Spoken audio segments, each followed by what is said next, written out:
friends, welcome to Gardening with Creekside. Today Brenna and I are here in the backyard yet again. It's just a fantastic place to be this fall. I've got two little projects on my to-do list this morning for back here. One, we are going to kind of divide and spread the Black Scallop Ajuga that I have growing between my flagstone pathway. So we're going to move some things around on that, and then we are going to plant some of the brand new Agastache from Proven Winners. This is the meant to be Queen Nectarine. I love this plant. It's one of my all-time excited plants that I am. I can't even talk straight. It's coming out next year, and we grew it at the trial garden at the nursery this year. It did fantastic. Our friends at Walters were so kind enough to send us some gorgeous 1-gallon plants that we could go ahead and bring into the garden and plant in the garden here. So while we're talking about that, let me show you that Queen Nectarine. I have it back here with Johnny. So Johnny is helping us out today. Remember, that is what I have dubbed the new gator that we have. Of course, it's a John Deere, so that is how I got Johnny. But you'll see I have these Queen Nectarines back here. These will be, if you can find them in your garden center this year, grab them. But if not, they will be in the garden centers next year. So it's the meant to be Queen Nectarine. This is a full sun plant. And then on the back, forgive me, it is dirty. We'll just hold it there and look at it. It's going to be about 3 feet in height, about 3 feet wide, beautiful, soft, kind of peachy colored flowers on it with the calyxes. That's what we call these little things that actually hold the flower. That is like a pink color. These are nice and short and compact just because they had to, prune them in order to ship them from Michigan to us. Massive hummingbird attractor, pollinator attractor. I had to shoo some honeybees off in order to get them into Johnny. These are going to be hardy in zones 6 to 9. They love the dry soil. They do not like to be wet. They are going to be a later bloomer, but a long bloomer. Wonderful heat tolerant plants, but they definitely need full sun with great drainage. So where we are going to do is we're going to pivot here just a little bit. I think you can probably see too that my vertigo grasses did notice they look blonde or silver. That is from the freeze damage. But we're going to put those Queen Nectarines right around the base of the little gem magnolia. So that kind of hole right there, that is where we're going to put them. I have 5 that we're going to insert into the garden today. So that is what is going to happen with that. But look at this. This little gem magnolia is so happy. Even though we've had 2 nights of freezing temperatures, she still has a bloom on her. Look at that. Such a happy girl. I love it. And so that is where the Queen Nectarine is going to go. And then just directly across is the pathway. It's the little steps here that we have coming down from the patio into the yard, just to give you a bit of perspective, right? So the backyard patio, the couple steps, we have flagstone. It was about this time last year. I don't think they've even been in the ground for a full year, but this is the Black Scallop Ajuga. I planted it as a test. I personally love it. Some of y'all have commented and you're like, oh my gosh, that looks awful. Well, guess what? It's my garden and I'm going to do it. So you can see that it's very happy, but it is like it's coming over here on my steps, which I don't want. So I'm going to come in and cut this back some. So see all of this right here? Means that I can cut this and then plant it somewhere else. So I'm going to show you exactly how we're going to do that. My tools for the job are back here in Johnny.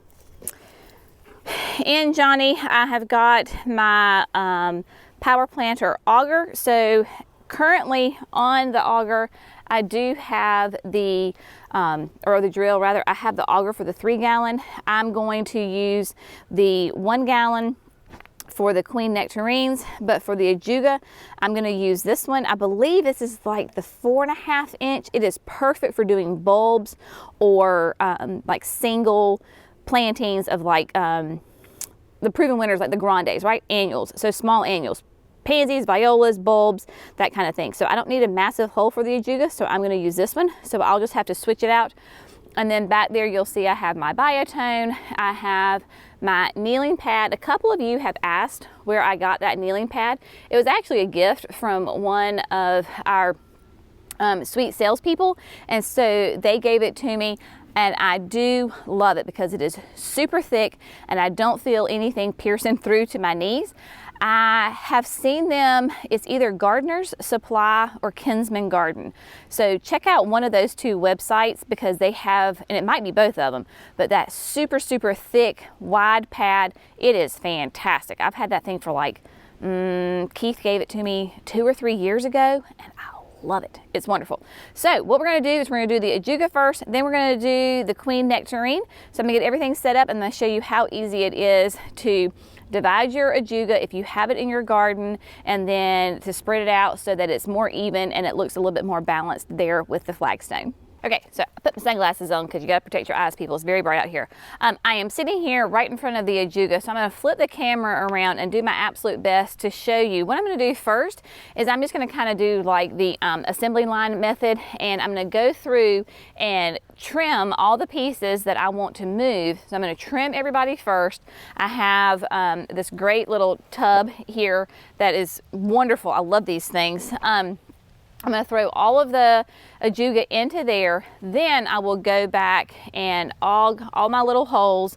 I will biotone everybody and just plop them in. I'll show you all the steps, but I am going to kind of do that assembly line method.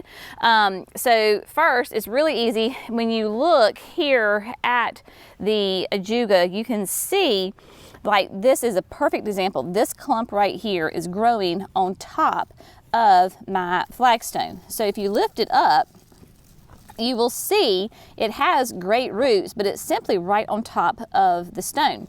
So what I'm going to do is grab my clippers, and it's kind of hard to do this one-handed, but there we go. So there was only one root that was holding it on there. So now I can take this whole piece, right, and look over here, right, there's a hole. So I'm going to aug my hole, and then I can put it like right there. Right? And I'm going to plant it. I do not have to plant it super deep. Obviously, Ajuga will grow on just about anything. So I am going to stick it, that is one thing I've learned though, stick it a little bit further away from the stone. I really want to fill in this whole area kind of on the side, and then anything kind of up along the steps, I will fill that in as well. So just basically the bare spots is what I'm going to be going in there and filling that in. So I'm going to go through, clip everything that is encroaching or on top of the stone. That way I know, kind of have an idea of how many holes I have to dig and Ajugas to move around. So I'm going to get that done.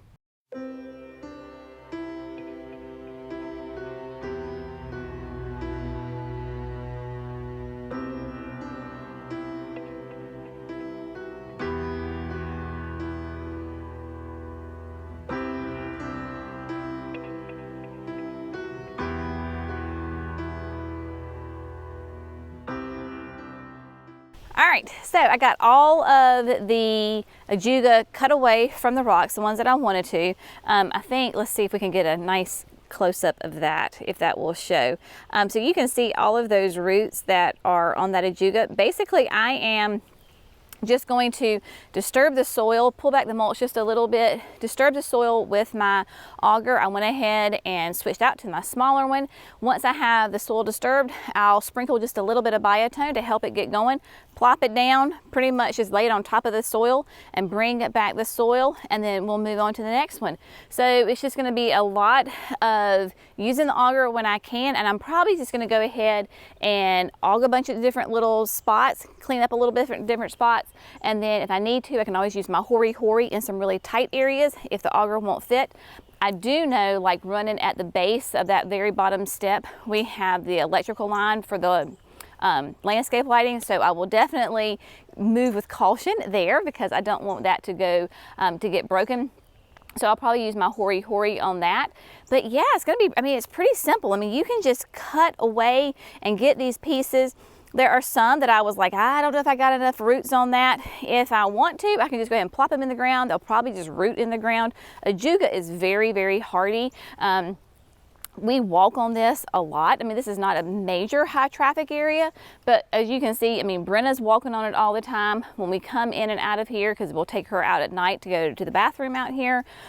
So we're stepping on this, and there's only one little spot that looked a little kind of iffy, and that could just be because maybe it wasn't getting enough water. Everybody else is really happy. This is a great plant if you have friends who have Ajuga and they want to get rid of it and thin it. I am sure they will be happy to give you some. It's an excellent ground cover. It is evergreen. It does do really sweet little blue, deep purpley blue flowers in the spring. But yeah, it's just easy. I know some people are like, oh, it's a thug, it takes over. Well, if you never do anything with it for, for a couple of years, I could see how that is. But if you go in here once a year, clean it up, spread it out to where you want it, it's a great option for ground cover. And so anyway, that's my little soapbox on Ajuga. We're gonna get these planted so that way we can move on to those Queen Nectarines.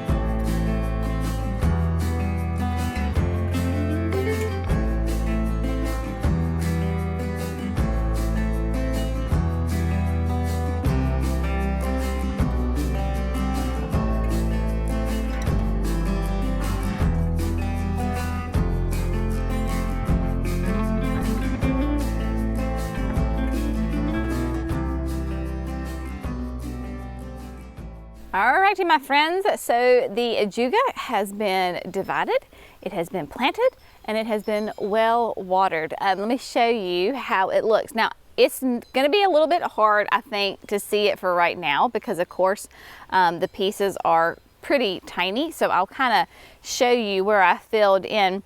Down here at the bottom, we got that filled in, and it doesn't take huge pieces. That is the thing that I learned last year. We've got some coming in, moving up here, all the way through there, and then I was able to, with my Hori, go ahead and get a couple of little pieces up there right underneath the lip of the steps. And then coming down, we got some in these cracks. Coming down where Brenna is sniffing, that is also in there as well. So got little pieces through there, all up in the cracks. And then if you watched me plant this last year, you may have remembered that we had the drain from the downspout. We have a downspout right here on this last, closest column to me, and it comes down. And so we have now buried it, and Josh did that for me. And then we have this little pop-up right here. Well, it's not a pop, it's just a little ventilated drain. So the water comes and will come out from the roof and go right there. So I had to leave this spot open last year until that drain got buried. So I have filled in this entire area with little pieces and all the way up, and then between those stones there as well. So I have very high hopes for this. Last year when I did it, it was sometime in November. It may have been even like later November when I planted it, and it was really just, I took some quartz and I just divided them, and it was little pieces, and they did great, clearly. So I have had plenty to divide and to share here today. Now, what we're going to do is go ahead and get the Queen Nectarine in the ground. It is going to be basically directly behind me, and it is right here in front of this magnolia like we talked about earlier. I went ahead and placed them. I do have 5. It took me just a little minute to get it how I wanted it, but I do think I really like having this little kind of an oblong swoosh right here. You can see what Brenna just showed you is she has created kind of a little bit of a natural cut through right here in the flower bed, which is fine. There are some peonies back there, but she goes between the peonies. And so I'm just gonna kind of leave that open. She's not really supposed to be in the flower bed, but she doesn't step on the plants. She goes around. So I'm kind of picking my battles with her sometimes. Back to the main point. Queen Nectarine, here, there's 5. They will get 3 feet tall. So that is why we are putting them behind this is the Summer Song Firefinch from Proven Winners. Great echinacea, nice and a little bit shorter than the Agastache, which will be great. And then I have 2 Fairy Trail Brides. There's one here, and then there's one right there. The Queen Nectarines will be eventually when everybody is at the maturity, they will not be quite as tall as the Fairy Trails. The Fairy Trails can get up, I think it's like a 4x4. We'll see. Of course, everybody can be moved, right? That's what we do as gardeners. We move plants around. But I think it'll be a really fun texture because that Agastache is really very light and airy, almost like a grass, how it will blow in the wind. So it'll be a nice different texture against the hard hydrangeas and the echinacea there. So what I'm going to do is go ahead and get my auger. I will switch out and put the 1 gallon auger on there. I will get everybody dug, biotoned, and Agastache does like it more dry, so I'm going to plant it up a little bit high because we have that clay soil and I don't want it to just get saturated. So we will take care of that and then get these sweet things in the ground.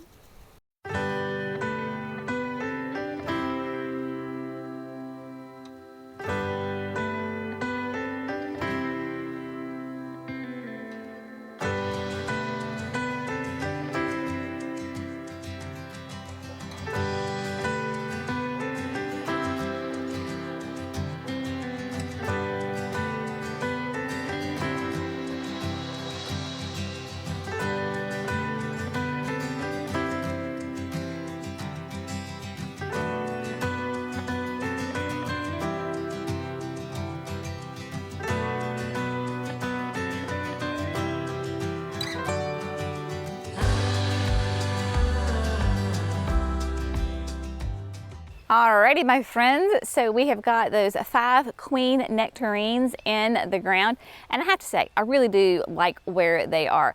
I will go back, let's talk about these Queen Nectarines one more time, okay? Just in case you've never grown Agastache, it is a wonderful, easy, very low maintenance plant to do. Walter says it's one of the easiest perennials to grow. There are a few conditions though, however. One, lots and lots of sun. They like it hot. Walter says that, you know, it easily does zone 6, no problem. And then even sometimes in their zone 5, it has overwintered as well. So if you're a zone 6, you should be good for this. It does not like to have wet feet, especially in the wintertime. It will rot. So it says on Walter's websites, of course, Walter's Gardens is the supplier of all of the Proven Winners perennials. So that's why I'm talking about Walter's Gardens, because even though this is a Proven Winners plant, that they do not tolerate heavy clay soil very well. That's what I have. I have heavy clay soil. They actually sent us 10 of these Queen Nectarines. I'm planting 5 here today. I'm going to plant the other 5 in a totally different location, and we're going to see how they do. So this is going to be a bit of an experiment in the fact of, will they thrive here in this area? At the nursery, they did great. This bed does have irrigation on it, and the soil was quite damp even when I planted them, so that's why I did not water them in. The irrigation has been turned off, but it does have that nice mulch, so it's holding it in. We do not leave our irrigation on during the winter. In fact, we won't turn it on again until the springtime. So I will just have to kind of monitor it and make sure it's okay. If you have the heavy clay soil like I do, just make sure that you add like great soil conditioner to it, something that's going to provide irrigation to your soil and to plant it up high. When I say high, I mean that you want the root ball sticking out about an inch above the ground. That way during the winter, water doesn't collect at the crown and make it rot. But I am very, very happy with how they look. I think they look gorgeous right here behind that Summer Song Firefinch in front of the Little Gem Magnolia. Sweet. It's a totally different color.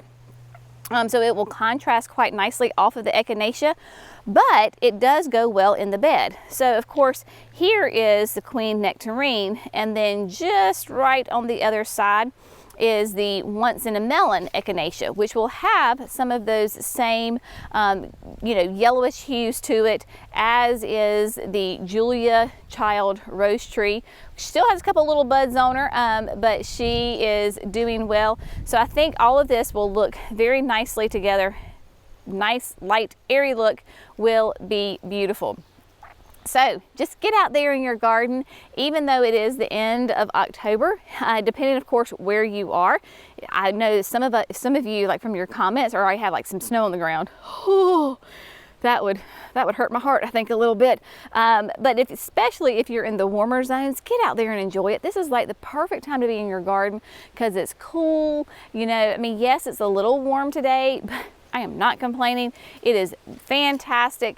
The trees are gorgeous. I have to say, this is the Autumn Blaze Maple right here, and man, it is just doing wonderful. It has gorgeous color in it, and has really turned that beautiful, beautiful red. Of course, you can see that the leaves are falling, but not only does it have red in there, but it's got some yellow, and everything around here is just looking great. Doing really, really well. Super fun. You can see, I'm going to tell you, cut back the Nicotina, so that's what that pile is right there. I need to get that cleaned up. But anyway, get out there, have fun in your garden, just enjoy being outdoors. It's good for your body, it's good for your mind, it's good for your just your soul to get out there in nature. So as always, we appreciate you. Y'all have a great day. See you in the next video. Bye, friends.